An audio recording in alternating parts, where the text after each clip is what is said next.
Hi my friend, this is explanation video about constraint assignments. Hi my friend, this is explanation video about constraints assignment. So you had a task to create a figure like this or an object like this that will behave this way. That green and pink frames objects will go after this border, and if I stretch it down, only green one goes to the bottom, stretches, and pink and yellow objects are in the center. So let's look how this is created.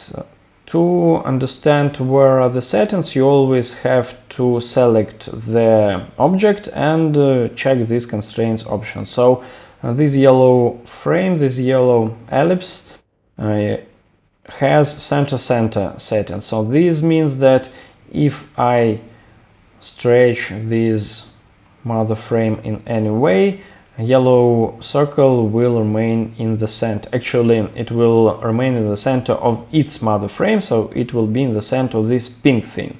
So if I move pink object like this, you see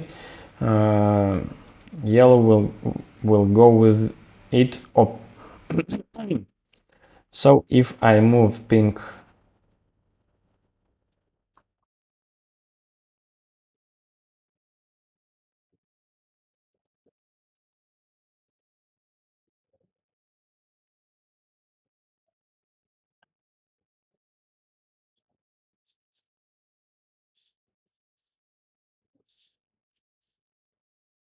Hi my friend, this is explanation video about constraints assignment. So I have to create an object like this using constraints. So I have to go deeper and see what's inside. I have one shape, this circle, and 3 frames.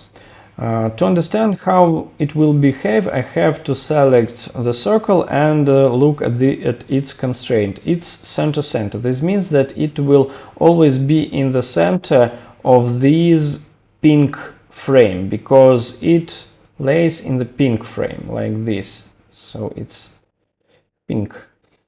Okay, and if I move things the way that pink object is stretched or becomes more narrow, yellow circle will always be in the center. If I do like this, it's in the center of the pink one as well. Then I select pink, and it has left and center constraint. I'll tell you one more time how to set it. You press Command or Control and click on both these icons.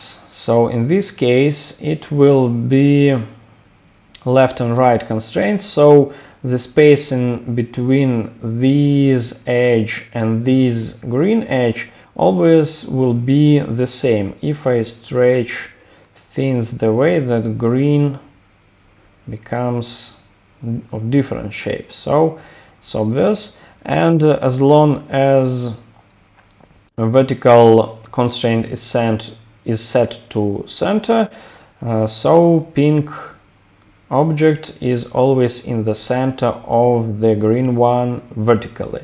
And obviously the green one has left and right and top and bottom settings, so this means that the pattern around green rectangle is almost the same in these white rectangles. So if I do like this, it will almost disappear.